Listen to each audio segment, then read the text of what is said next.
me. So, all right, folks, Dreadman back again here, and we're going to do a little bit of an interview. And I got these boys right here. They are Taljar. I am guitar, vocals, as well as album production. I'm Esramis. I'm guitar, synth, and I generally write the lyrics. And for the band Lordran, I might add. Well, tell me how you guys got started. I know this is a little long story, kind of. Yeah, a little bit.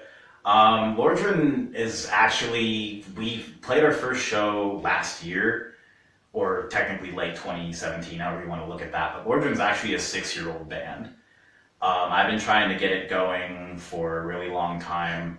I had a couple things that kept me from playing music. I was really sick for a couple years, but I still kept trying to keep it going. I would say that Lordran had about 20 plus band members, I feel like, before we got to the current lineup that it is. And even as I speak, we recently had to replace our drummer.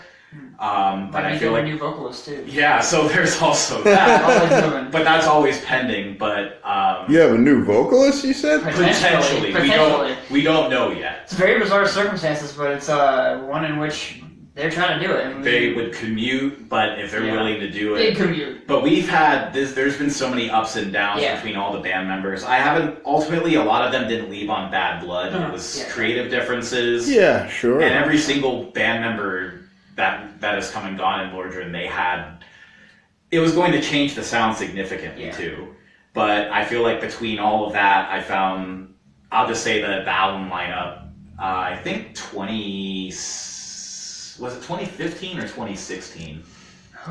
I feel like it was late 2015, early 2016 That's when I contacted you and Kyle, and then Steve came way later. So like 6 years and many band members later. Been a long time. I already remember like the beginning of the entire project. I still remember all of it. It's just been I can name every band member and why they left. And it's overwhelming, but I mean we made it happen. Yeah, absolutely. Yeah. Yeah. Excuse me. So let's talk about Divulgence of the Rotten Spire. Yes. And it starts out with the overture, and I'm going to guess that you probably had a lot to do with that one. That's my man. That was actually me. Oh, wow. Yeah. It was essentially, I gave him the okay to do it, and some of it was like I was involved with some of the music, but then like he does shit that I wasn't expecting it myself when I heard the version, because I'm just like, okay, you want to do a track, that's fine. Like when he told me that it's a 9-minute overture, I'm like, okay, I don't think that's going to be very inviting. But then I listened to it and I'm like, see, I can't cut it. But I'll let you. People like it, I guess. So I'm referring to that YouTube comment of the person who likes the overture, so thank you for that. Yeah, we're both synth nerds, honestly. He's the one with the synth for the live stuff, but man, I love getting behind it too. All my stuff on my solo project is extremely synth heavy, so I'm certainly not afraid to land on the keys. But actually, if you notice, the entire first half of the overture, clever listeners might notice that all of those parts are actually riffs from the song. I'm not gonna from the album. I won't tell you which ones show up, but there's one from each song. All right. Oh, that's pretty. That's interesting to know. Yeah. Yeah. Okay. How did you get with sticking with black metal? And, well, tell me about your opinions on black metal, everything. It was really not even a choice, honestly. Black metal is one of probably my favorite genre of metal. Likewise. So that one was just like a no-brainer. It was also, we really wanted to do black metal in Erie. Ever since, since I started doing stuff by myself, I was like, I would love to do this live. And then I had Ash and Frost like years ago, and that ultimately disbanded. And so I think I was like the only other dude, because Austin went to an old Ash and Frost show, Beer mug. Yeah, and I think other than a couple of other people, I was one of the only people doing it. Yeah. And it's funny because I used to hate black metal. Yeah. When I first listened to it, however old I was, I thought it was just like noisy and bad. And then the older I got, I started to realize that my style was so rooted in black metal, and then it became my favorite genre. And now it's like that's where I'm at. I love the genre. Nothing wrong with that, I might add. I do love black metal, but I will say like I hate just the political stigma and like all the just awful people that make black metal. Yeah, that's very well understood. Yeah, the fact that like you have so many like Nazis making black metal and all that, it does make what we do very frustrating. Yeah. But everyone that has listened to the album and has like seen the show like really seems to love it, and them knowing us personally know that we're not fucking Nazis. Not fucking Nazis. Yeah. So We're also not satanic. We love the fantasy of it. We love fantasy stuff. We love dark fantasy. We love gothic fantasy. Like I love satanic bands though. Yes. Like stuff like Dark Funeral and Belphegor and Satanic War Master like are all, but like critical. But it's a weird thing because people think that we're satanic. I had a guy that was going to come to the Scotty show. And he was like, "Oh yeah, I stepped foot in the door, but I'm ordained clergy." And then he like has nothing to do with me now. Wow. But we give mixed signals because we have a song called "Impious Majesty," which is about the death of a god, but it's not the death of a Christian god. It plays in with the whole like concept. Yeah, sure. So I get why people like will automatically think like we're satanic, especially like if you're talking to me, like I'll talk about Gorgoroth and I'll talk about like various satanic metal bands. But ultimately, I'm a nihilist when it comes to religion in general, and I don't want to attach anything like that to Lordran. Yeah. Like even the fantasy stuff won't always be there. Yes, potentially. Yeah. But that doesn't mean we're going to be like a political band or eventually be a religious band. It's just I don't want anything where it's like, oh, Lordran, this political affiliation or this religious affiliation. Yeah, so much of that in black metal too. Black metal's atmosphere. I don't want. We just want it to be atmosphere, pure atmosphere. Absolutely. 100%. Nothing can get in the way of that. Yeah, it's crucial. We obviously take it very seriously. Like when we perform, like we want it to be like a real event. We want you to be engaged and feel it as raw as possible. So I think that kind of the intensity of it sometimes I think can give people that idea, but it's like it's just. We're just nerds. Yeah. That's what all black metal is. If you look at it, it's like even the satanic guys, they're just big old nerds. Yeah, it's like, what do I do other than I can relate because I'm like the nerdy metal documentarian dude, you know. I mean, I'll go as far as say it's like metal in general is a nerdy It's genre. super nerdy, like, even like the most extreme death metal band has like there's usually like some nerdy like Trey Isaac thought like he thanked like Sailor Moon in his talk. Like, he made like a wad for Quake. I think he made some Doom wads too. Like he's a fucking old school gamer. He's a nerd. He's a big D&D dude. Like all that shit is just D&D stuff. I'm pretty sure, oh god, what's the album off of Covenant, Blood on My Hands? Yeah. I'm pretty sure that's about the orc god in D&D. Right. Like 95%. I'm not sure, I haven't checked it yet. Pretty sure it's about Grunge. I wouldn't be surprised. But, I mean... I used to play that as well, D&D, as well as Dungeon Master, too, for a bit. What about Warhammer? No. Warhammer's we were talking about, but it's fun. Yeah. See, 40k fucking is... Now, Warhammer was my little brother's thing. Yeah. You know, he's a lot nerdier than me. Right on. Well, yeah, a lot nerdier than me. Also a big punk. He's not I'm the metal kid. He's the punk. But nothing wrong with that. Like yeah. Punk fucking owns. One of the best bands in Erie is a punk band. Oh, yeah. So.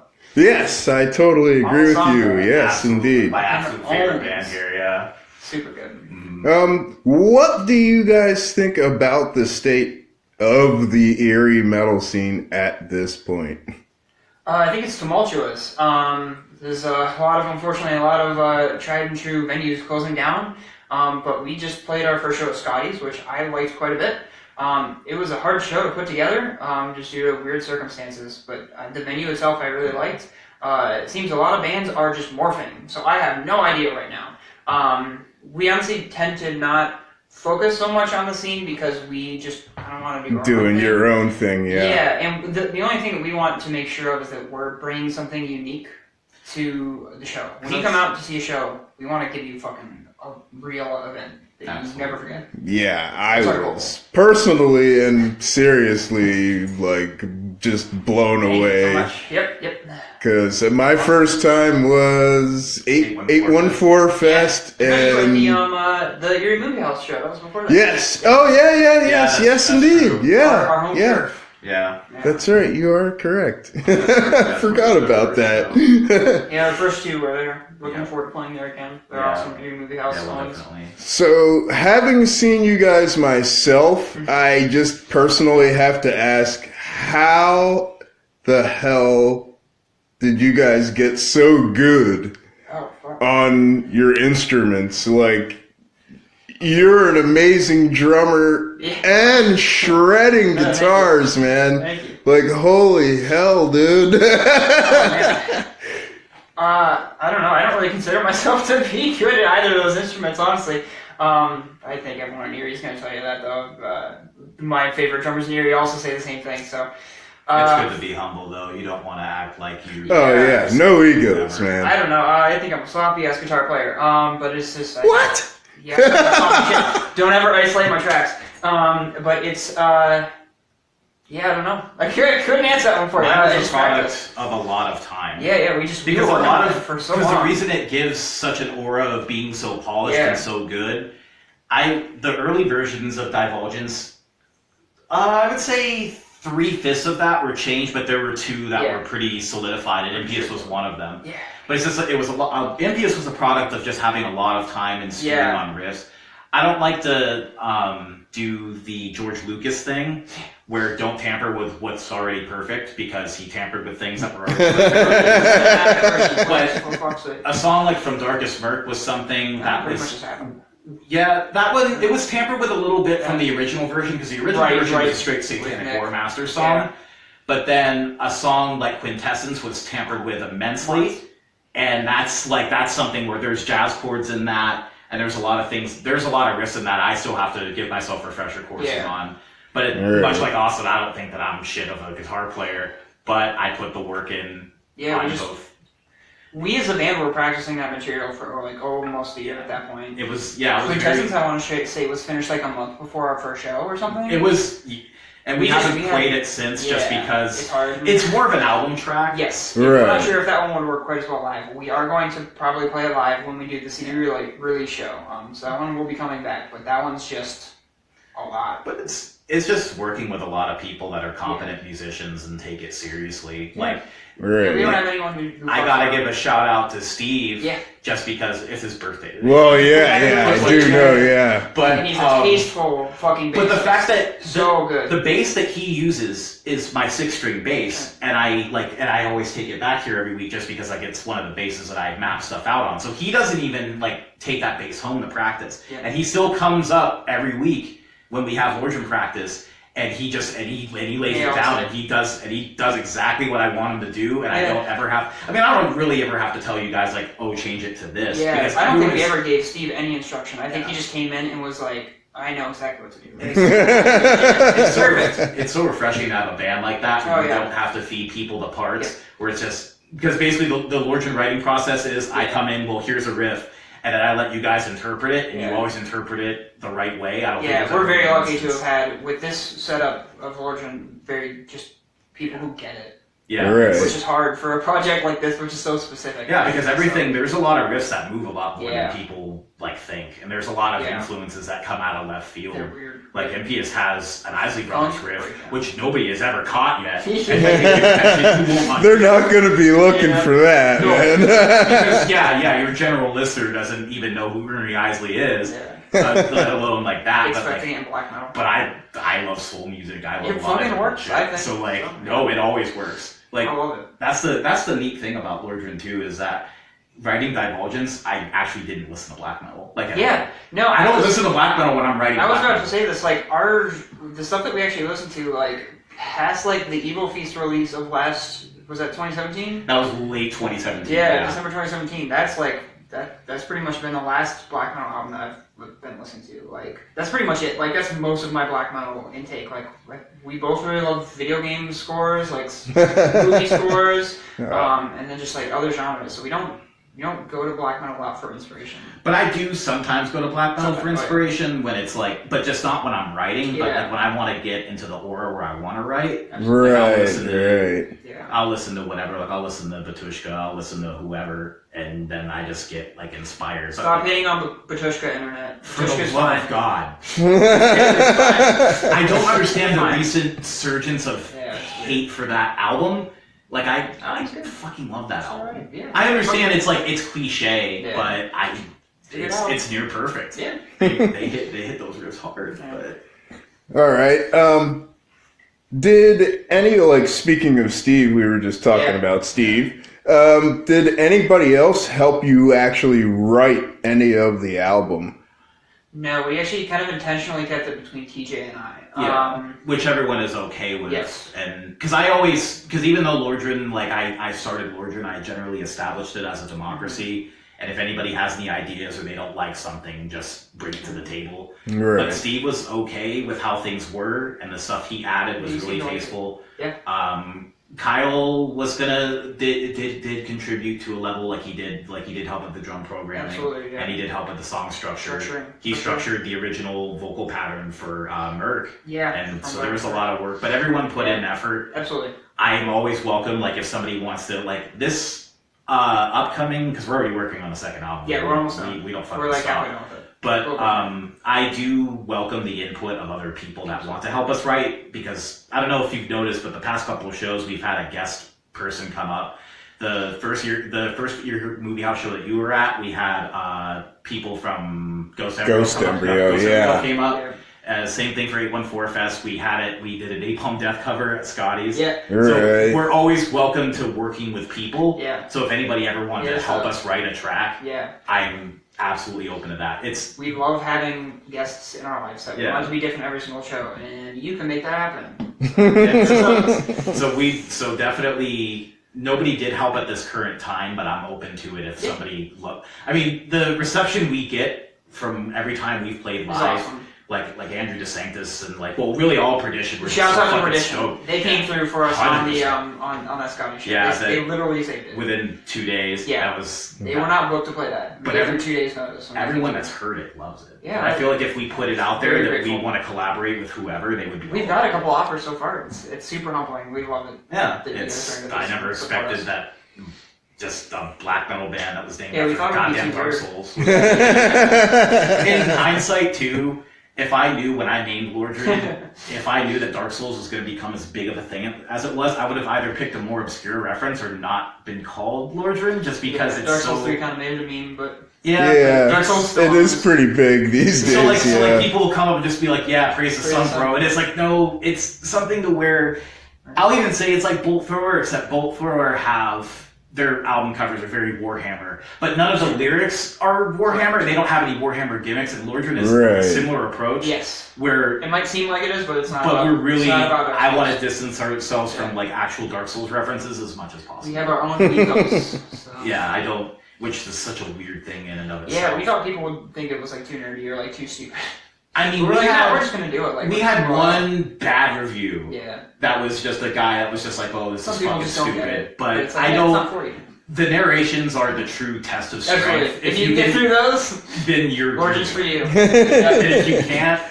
I mean, that's kind of like part of a lot of black metal too. So I mean, for me, it was cool for me. You know what I mean? Yeah. We just wanted to have fun with it and like really sell it. We just wanted to do something unique. And we probably won't even do that again. Probably not. That was probably just for the because we're already getting pegged as a band where it's like Kiss or Guar or something like that. That's one of the reasons I wanted to do a straight interview. That my stage presence is different from like my off-stage presence, I guess. But it's like we're already getting pegged as a band where it's like, oh, we're going to create this world and like, oh, what's the next part of the story going to be? And it's like, no, every album is going to be different. I feel like it'll be a different approach. Right. So I actually use like a guy like David Bowie as an example because every album was different. He did Ziggy Stardust once. Never again. And then he even like went as far as to do like a drum and bass album in the 90s. Earthling is my personal favorite album of his, and he never did it again. So it's like I looked at people like that as to like that's what I want to do, where every album is a period piece where it's like, well, in that time I felt like doing a black and thrash record. In that time I felt like doing an atmospheric record. Speaking of which, our next record is probably going to be more of a black and thrash record, and then the one after that will most likely be an atmospheric record. I think I'm always thinking 3 records ahead because Lordran is a band because like we go back to the music scene with not a lot of venues to play. Yeah. So it's ultimately keep writing. Yeah, so I would rather keep writing and just play scarcely than play the same set all the time, which there's nothing wrong with people doing that, but just me personally, I get more excited coming up and it's like, okay, well, we got this new thing. You're right. You're right. You want every show to be different. And there's people there's so many, our fans have just been scattered, so like it's not like, well, I guess Leah and Perry, and shout out to them too, because they've been to every show. Yeah, every show. And oh, that's cool, man. So there's somebody that's just experienced everything from the first show to... So I'll tell you, it's been different every time. Yeah, so it has been, and I mean... That's the goal. I plan to press buttons every show. We're the only band that gave out goddamn Slim Jims. Yes, I do remember that. Yeah, people are like, why'd you do that? I'm like, because what other Erie band do you know that gave Slim Jims Gotta entice you to come in somehow. And it did. It did. We gotta. And then when Jeff found out that you could get more of them, when you could have more, and shout out to him and Never to Suffer for playing tonight too. I'll just shout out everybody. But, yeah, when he got the. Just when he got the memo that you could get more than one Slim Jim, he's like, oh shit, really? I'm like, yeah. I don't care. Like, I love doing shit like that. And that's probably what our legacy is gonna be. Slim Jim band. Like, this band that just did a bunch of, they came out in robes and did weird shit. And something like, I know I'm like way sidetracking your question. No, it's cool, dude. This is But going back to the proficiency compliment, like the instrument thing, and I don't mean to toot my own horn, but like I do, usually when bands, and obviously this isn't for every band, but usually when bands have a gimmick, the musicianship kind of suffers for it. Like, there's usually bands where it's like they have the stage show and they'll have decent players or whatever, but like this is one of the only bands that I know where it's like there's a stage show, but like there's riffs that you don't want to comment. I will agree 100% with that. Playing in like the spiked mask and everything that I have, it's hot as shit, but I wouldn't do it any other way. Yeah. And I know, and Steve sells it so goddamn well too. He has a great live. Oh, dude, he's just move, everywhere, man. He's just like killer, dude. Yeah. We're both tied to things, obviously. So it's all up to Steve to sell that. I'm strapped to a synth and a guitar. I can't take 2 steps. In the corner. Yeah, so it's just, I don't know. You had mentioned a CD release show. Yes. When is that happening? Do you know? So the album is finished. You can buy it on Bandcamp, the digital version. But we obviously do want a CD release. We want a physical copy. We're going to make them ourselves. Correct. We did have back when Lordran was like still a pending thing. Yeah. Long story short, I sent really early recordings to a guy that was apparently a part of a record label, but he ghosted us, and I don't know. I still to this day don't know what happened to that. I could have just been getting scammed. I could have just been, but it didn't discourage me because I don't mind doing things DIY. DIY is the thing. If it's something to where. I mean, obviously, I'm not going to say no if somebody takes serious interest in our music. Because my dream is to get... If you want to publish it, hit us up. But we're probably just going to do it out of pocket. For now. I mean, my dream is to get stuff pressed on LP. Absolutely. But, yeah. But if that never happens, I have no problem. Like, we're spending our own money to press it. But, I'm going to get to a point. I've been, like, studying art in my free time. And I want to get to a point where I'm drawing Lordran's art. Everything will be DIY. And then he produces it. Yep. And we just do everything ourselves, and so that's including the CD show. We don't know when it'll be. Yeah, we'll definitely make it clear when we have those CDs pressed. Because right now we're just kind of taking time. I'm in the process of trying to upgrade my gear again. And that's the funny thing about Lordran is that almost every show I've upgraded.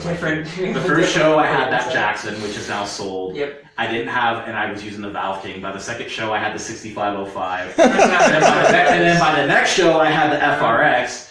And it's just I've upgraded gear, and I'm going to sell the 6505 Yep. again. Well, not again, but I'm selling my amp again. Which, hey, if anybody wants 6505, I'm selling it at a screaming deal too. Yep. And then you have an upgraded amp because you bought my old amp. Yep. And we're just trying to make the live sound actually take, because oh man. For one reason or another, it was just we had issues. But by the CD show, everything will be a lot tighter because our drum kit's been improved. Yeah, our amp setup is improved. And it's going to be, I have no idea how to even plan for the CD show. Yeah. Because we still have, not to like reveal too much, but we still have stuff that we're adding to the CD. Possible ghost tracks. Oh, wow, okay. Well, you got to entice people to buy I know, because the CD caps at like a fucking nearly an hour. So the fact that we're adding more is kind of... We want to give you, the most bang for your buck, so... It'll absolutely be... Because we'll probably charge like $10. Probably $10 for this. $10 for an hour plus of material is... Pretty damn good. Especially with the level of like we have album art, we're gonna press whatever. It's gonna be. I'm really happy with the album. Ali Muscuri did that. He's doing stuff for me. So there's going to be stuff added to Divulgence of the Rotten Spire. Additional art, which I've drummed up some of that. Yep. Additional art, definitely some tracks which people either know or they'll be pleasantly surprised when they find out.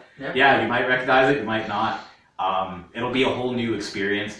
I've thought about, because it is a concept album, and I thought about actually writing a companion book, because I've had several people come up to me and talk about and they're asking me like what it's about. Right, I hear you. Because I love doing trolley stuff, like, because last year I became fluent in 2 languages, and one of which is Russian. Like, I thought about doing a trolley thing, like writing the lyrics in the Cyrillic alphabet, and just like some people can't figure it the fuck out. And I'm like, no, I'll gladly. We'll give you that. Yeah, the lyrics aren't quite as on the nose. They're kind of in that sweet spot that we like, where very it's vague, kind of vague, and you can figure it out typically, but like the details. We have plenty of room to build on those, or just let them hang. But I would gladly write a companion that was just essentially a narrative of the story. Right. And and it's like, what band do you know, at least locally, that like wrote a book? Yeah. Because for some people that'll be seen as like arrogant, and it's like it's really not, because that was inspired from a lot of people. Be like, okay, so what's up with the dragon? Like, is he like whatever? And like even the narrations, like they don't paint a clear, but I like that. I like when things aren't black and white. Doesn't give you a little thing. Because Dark Souls, and I guess this is a tie to Dark Souls, so I just contradicted myself. The aesthetic is pretty similar. But Dark Souls was like that in the sense that all of the story, you had to look at item descriptions and you had to dig for it. You had to figure it out. But this is something, I mean, I don't know how many people like are going to want to read a book based on a concept, but they might. Shooting for like 100 pages, you said? Well, King Diamond, King Diamond is actually... Absolutely. King Diamond influences me so much in this band, not only for like stage get up, but like the concepts that he did, right? Because Austin is definitely, I mean, I like fantasy and he likes horror, but he's definitely the fantasy guy. I have not referred to you by your stage name. No, that's fine. Calazar is horror influence. People know who we fucking are. Yeah. The only meta interview you're getting, so. But it's, but I'm definitely like the horror guy, so him writing that stuff, and Andy LaRocque is probably my favorite metal guitar player. So like King Diamond definitely has like some resonance in this band, but definitely the concepts that he wrote, like Abigail's a great story. Them is my favorite of his stories. Is the best, like, out, dude. Yeah, Them is my absolute favorite. Like, I know he had some albums that weren't concepts, but like even if it's something we're changing every album, I still feel like the second album is going to end up having like a concept somewhat. Yes. Not a linear story, but it's going to have a theme. It's going to be with just an overarching theme. Like, because you know what band had themes every album, nobody ever realized it. Which one? Parliament. And people told me that the Mothership Connection was the space album, and Motivated was the underwater album, and then the last one, which name escaped me, was like the Egyptian album. And that band, there's always going to be some ghost of funk influence in because it's like it's weird you mentioned that, dude, because like that's like one of my favorites outside of metal bands. Period. Funk. Or just Let's Take It to the Stage. That album is like So good, man. So good. I was reading about that album too, and George Clinton talks about the dude that came up off the street, and they paid him $250 to do a guitar solo. Yeah. On Get Off the Bastard Band, and then he's gone, and you don't hear from him again. That's no, incredible. I fucking love like funk, but in particular P-funk. Yeah. But like you're not going to hear too many metal people like say that. Yeah, very true. But a very big part true. of that is because like I grew up playing like Keys, and Bernie Worrell was like one of my favorite of all time. Dude, he's the best, dude. He's the best. The most wacky shit I've seen came from him, and I want to do that like eventually in Lordran. But no, I think we'll always have like themes somewhat. 100%. But maybe it's hard to say. It's just how we like to focus our stuff. We want it to all be very coherent and cohesive as an album. But like we said, all the albums are going to be different, but each one should be its own unique package that makes sense from top to bottom. Yeah, and I feel like we're on that So far, So far, we're 101, I think. So. Yeah. Alrighty, well, we are actually 30 minutes deep into this, which is pretty damn cool, but, That's awesome. is there anything else that you would like to say about Lordran? I think we kind of hit on everything. Yeah, I think it's something I don't know. It's just something that I'm personally really proud of. I'm glad. Something I've really liked about Lordran is that for people, a lot of people in particular have talked to me about this band that don't like black metal, but they like Lordran. I've got Right. Thanks for giving us a surprising. chance, absolutely. Yeah, so it's really interesting. I mean, they could just be saying that just to just to blow sunshine up my ass. But I think it's also that it to me, like listening to the album, it's very accessible for somebody that's not. I think so. I think you referred to Divulgence one time as black metal's greatest hits. Yes, that was kind of an intentional design. They're all kind of. We obviously like a pretty broad spectrum of the genre itself. Right. So like. But it's linear, but at the same time, there's a lot of influences. Yes, absolutely. So you can kind of pin which influences are in this track and then in this track. Yeah, You I don't think can it breaks, definitely do that myself, yeah. BTU is our Emperor track, or I'm sorry, our Immortal track. Quintessence is our And that Emperor Quintessence track. is the Emperor track. Impious is Vile Incantation kind of has an emperor-y beginning it's very guitar got riff. dissection on that one too. I've heard. Impious is the Dark Funeral one. Absolutely. At least when it Right. starts, Yeah. and then Merc is like Satanic War Yep. Master. Something that I hope happens. I hope that there comes a point where there's multiple black metal bands In Erie. in Erie. I would Like, love to see there's definitely bands like Perdition, have black Yes. metal Have some elements undertones. in it. Yeah, Because the yeah. closest we had to black metal was a band called Pact, who haven't been here for close to 10 Yeah, I've years heard now, I of feel them like. too, yeah. But I just hope that there's like an influx, because like something that I want Erie's metal scene to have more of is both community and variety. Absolutely. Like there's a lot of like death metal bands here, but there's not really. We love any- death metal, but Yeah, but it's like so it far would we're be- the only black metal band like straight. and like there's not really any doom bands either, aside from Fog Giant. Yeah, Fog It's Giant's like- the only one, really. Yeah. I mean, like true, real Yeah, doom. actual. Yeah. But there's definitely, I don't know. I hope that there comes a point where there's more black metal here. Yeah, but we were actually pleased to find out that there is actually quite a bit of an interest, I think, in black metal. Like, 100%. we have a bunch of people who know some shit about black metal and like love some albums that we do too. And yeah, we'd love to see more of that in the scene. So. Yeah, no, but there's not really a lot more I could say on Lordran. Is just that I'm absolutely humbled that just a simple idea that I had like 6 years ago, everybody that's seen it, like I said, other than one negative album review, which was Right, based, and was you'll based on my get it. bias. Yeah, I mean, it was scathing, and that's that dude's problem and It was not funny. mine. But I don't care. But just the fact that every time we've been met with warm reception, all of our live shows are just incredible. and just all the We're just like, wonderful holy things shit. that people have said just about like the composition and all that. It's just a really cool thing to be a part of. I hope it sticks around for a while. Yes, I hope you do too, because holy shit, dude. Yeah, it's And I have to tell you, folks, you've got to see it. You've got to see it. Please do. Thank you so much. Yep. You will get a free button or Yeah. some free. Yeah. Seriously, every show I give out, Tell me something. I make buttons. I've given out, I think I've made 2 versions so far. I'm working on a 3rd. Yep. We will never charge for buttons. We will never charge for stickers, because I believe in community. Absolutely. And just like, That's awesome. I want to be like one of those bands where it's like, I don't know, there's these weird fucking dudes and I got a sticker from them. That's what bands that get free shit from. Yeah, because I care a lot about just like making sure people have a good time. Yes. And we want to make it worth your while if you come out. And everybody's just been, I don't know, I'm still like... Every time we end a show, we're floored by the response. It's always been awesome, so thank you guys. This is the most black metal interview. Fucking I love it though. Thanks, guys. Yeah, it's like I don't know. Yeah, it's not being conducted by a black metalhead. Yeah. Good shit. But it's just, I don't know, we throw people mixed signals because like I'm sitting like in like leather and spikes. We're behind a blasphemy flag and we're talking about how great D&D is. Yeah. We're behind a blasphemy flag, talking about how great like D&D and fucking metal's a lot of nerdy shit. That's just that we've always kind of thought that. Like even the heaviest, like I'm wearing a Morbid Angel shirt and they're one of my favorite death metal bands. But like I said, like they're fucking nerds. Like all this shit. I'm pretty sure that's a D&D monster. That's definitely a D&D monster. Yeah, no, it's fucking great. I don't know. How many hit points of damage would something like that give to you? This thing is definitely a CR20.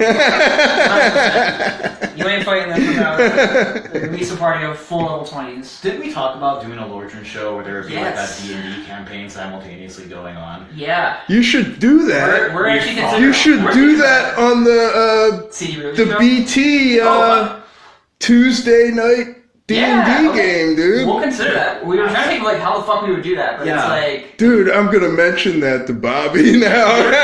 Because we would be the band to do that. Well, because that's something that I found really refreshing was like Brotherhood of the Jam, who are all really cool dudes. Like when they saw the 814 show, like they got it. Like they're like, oh, we know what this is. Like Austin and Phil in particular were like talking to us about like D&D and shit. Have you ever played D&D? I'm like, boy. Yeah. It's obvious.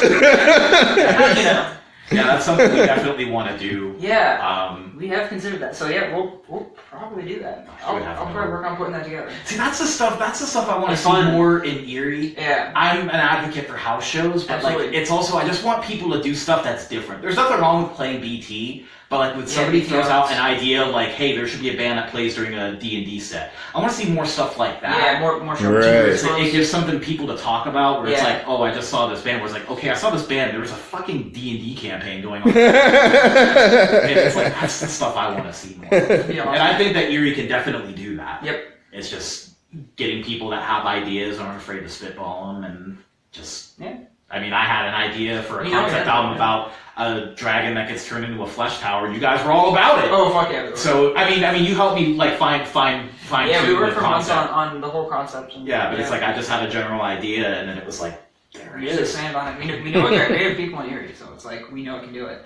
Hopefully that's something that we are pushing people to do, I suppose, is just like, I don't know, have more fun. Bring a little more. Yeah, just like I always love shows that are. I love hardcore shows because they're so like intimate. Like you're in the band, like as just a fan, and I love. I don't feel like we do that quite in that way, but I want it to be an immersive experience in that sense. That's why I love Mala Songra so much. Because anytime I see them, I'm fully immersed in what they're trying to do. Right. Like, that's, I'm in that moment. So you don't necessarily need a get up to pull. No, you don't have to do But it's just, if you just own your shit, whatever it is that you're doing. Like, make it an unforgettable like Jelska own what they do. Jelska fucking rules. Yeah. Mala Songra own what they do. Tradition own what they do. Like, stuff like that just gives me hope that, like, the scene's only going to get better because you have people that are saying, like, it's dying. And those are the bands that are like really keeping it going because they're so good, you know? Well, and they're so like stable, like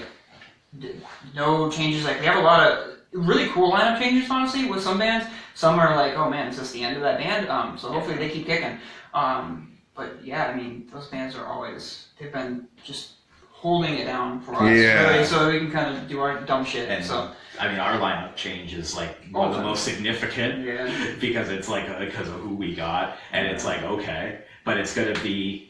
I mean, I'm still glad that like we're on good terms with Kyle because it wasn't anything bad. Oh no, it was it was just a mostly like a scheduling thing. And that happens. We're still cool. I mean, he's gonna possibly jump on our next show, and be our guest for that one. So that's stuff I want to see. One of these songs. Like I said, it's all about diversity and community. Right. And I hope that's what I see more of. Not that I'm not going to say that Lordran is a trailblazer. No, but it's just like I actually want somebody to outdo us. Where it's like, okay, they did that. Well, I can do this, and just come out and just gonna have fun blow us out. And do something fucking crazy. Yeah, that's the thing. I want to see more because our shows are fun, and everyone's always said that. Hopefully, yeah. And I'm like, yeah, it's not.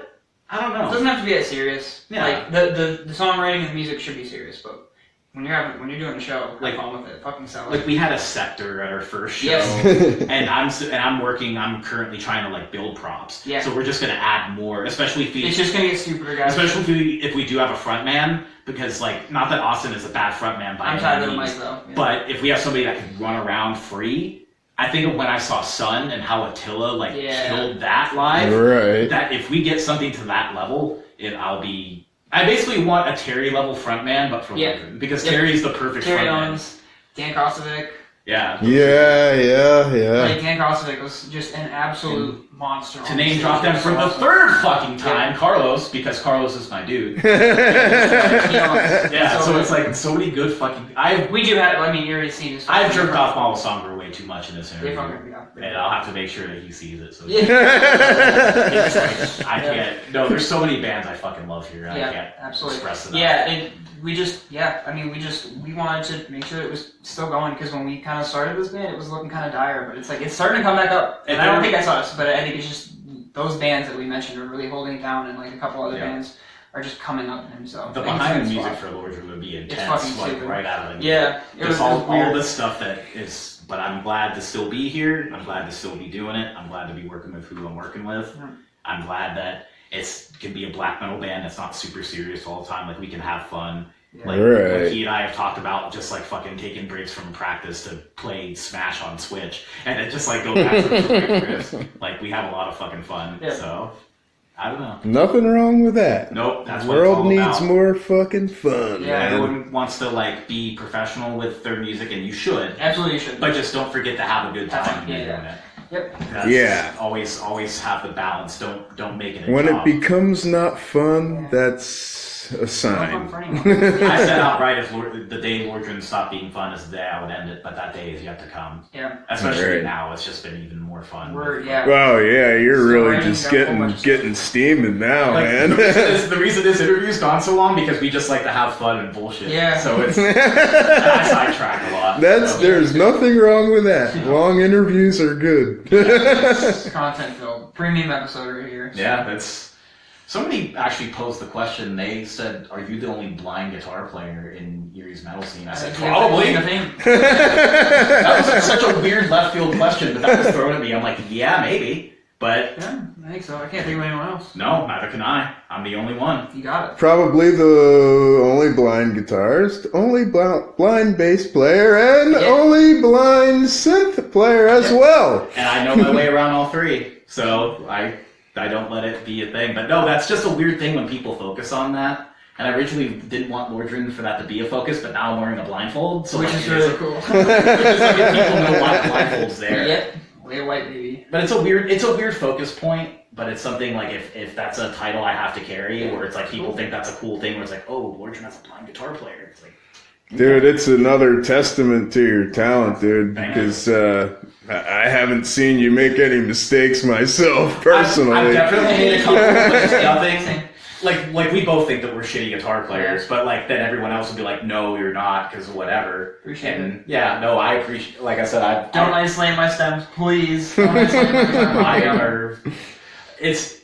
I've said it about a million times in this interview, but I can't express how humble I am with everyone, all the good stuff that people say about this band. Yeah, I never thought it keeps us going. I never thought it would get to this point. Yeah. The fact after that first show, when we were against Suicide Silence, so that was the turnout.